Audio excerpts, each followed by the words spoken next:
It's deepening a strategic partnership that we've had with Kuwait now for many years. And it is the culmination, I think, of some really intensive work that has been done between the UN High Commissioner for Refugees, the office, in Iraq, in northern Iraq in particular, and our colleagues here in Kuwait. And the very strong support that Kuwait has provided to UNHCR over the years, I think it really came to the right moment today. We signed an agreement for $10 million to support almost 100,000 Syrian refugees in northern Iraq. And it's really to provide some support in 5 camps where they're currently residing, and some support to the host communities as well, because it's a rehabilitation of roads, it's solar lighting in the camps so that women and kids are safe when they're going to, whether or not it's to use the facilities or what have you. It is a way to make sure that the camps are drained appropriately and so on. Really practical support, really practical help. And I have to say the Kuwait Fund was instrumental in really carrying us through to this moment, and we're very much grateful. Can you tell us a little bit about the partnership in the past and how it's grown between UNHCR and Kuwait? Well, like I mentioned, it's been several years now that we've had a deep partnership with this country and with the Kuwaiti people. And it has been, whether or not it's overseas in various places in the world where we're seeing significant refugee populations or internally displaced. I think Kuwait has a humanitarian commitment that is really unprecedented, particularly from it being a key donor, but also one that really cares about what happens to people that are in need, who are fleeing persecution, who are fleeing war. Between when the Syria conflict broke out and particularly when we started seeing very large-scale movements of people, Kuwait really stepped up in a very generous way. They have provided some $360 million to UNHCR since 2013. They have been amongst our highest donors, most generous donors.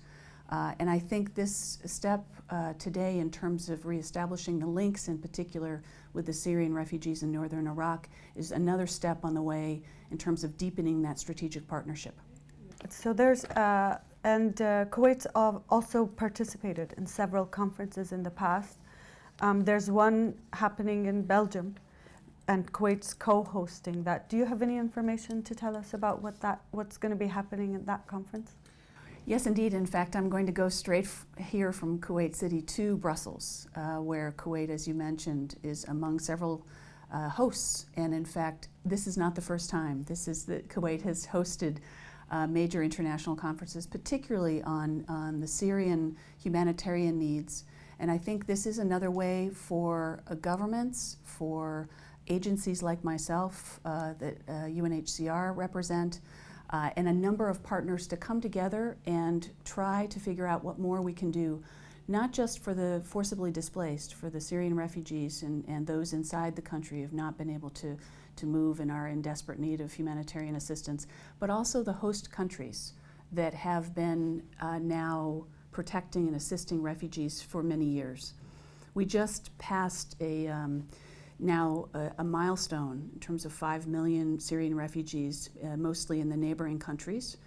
And this means a tremendous burden and responsibility, not just on those host communities, but on us and on the international community to come forward with additional support, whether or not that's economic support, development support, or life-saving humanitarian need. So we'll come together in Brussels to hopefully see additional support provided. Can you please explain to us what the UNHCR does under the UN umbrella? Sure.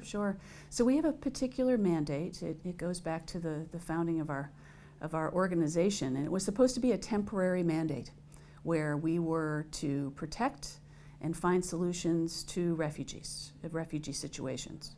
And this was something that was right after World War II. It was designed to be, as I mentioned, a temporary mandate.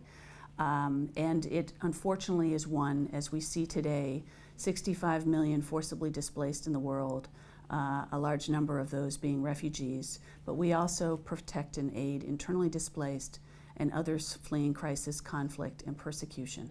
So we work in broad partnership with many organizations, with governments, including donor governments like Kuwait, but also governments that are providing safe harbor for refugees like Jordan or Lebanon or Iraq.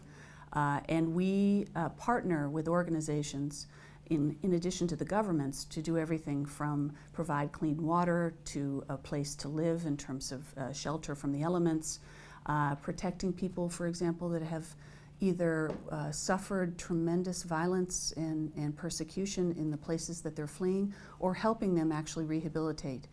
School and education for kids is an important part of what we do, with, again, in partnership with others. Whether or not it's just the basics, life necessities, household items, and so on. It's a broad array. We could certainly not do it alone as UNHCR. That's why we depend on key donors like Kuwait and the Kuwait Fund, but also on other partners to help us try to aid as many people as we possibly can. The world situation is extremely shocking every day. And you guys are at the forefront of this, so I mean, it must be extremely overwhelming for you. Well, we're an agency that is there to help, to protect, to assist, to aid. But really, those that we should be thinking about are the people that are not able to stay in their homes, that are persecuted, that are not able to provide for their families, that are literally fleeing for their lives. And so it is overwhelming in many ways because, of course, the need is huge. From our agency's perspective, we have a budget, a worldwide budget. And obviously we're talking a lot about the Middle East, but we have important programs in the Horn of Africa, for example. In the Central America, there are large movements of children, unaccompanied minors that are moving north. In Asia, there are the needs are enormous, and we are trying to provide as much as we can, and resources, unfortunately, are never enough to meet those requirements. Can you tell us about how big of a priority it is right now? For UNHCR, it's a major priority. We're working very closely with the government of Iraq and with our United Nations country team partners, other UN agencies, and a number of non-governmental organizations that are trying to aid what we now know are about 260,000 people that have left Mosul since last October when the operation began. And we've had about 130,000, 140,000 that have left just since February.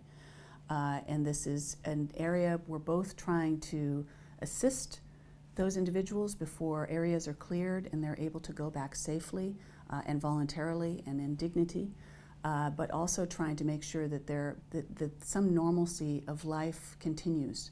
So there have been some returns in parts of Mosul, but primarily this is adding to an internally displaced situation that now exceeds 3 million people in the country. And it's a very high priority operation and humanitarian need for us.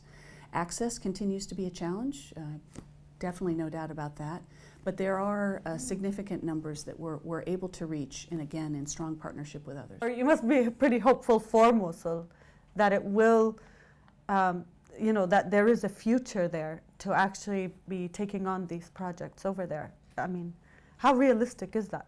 Well, in fact, I think if we were not there, people would suffer even more than they have been suffering under a rule that has been difficult in every sense of the word. But it's hopeful in terms of that the government of Iraq, in partnership with other countries, is able to, again, secure an area and allow people to go back home and to live safely.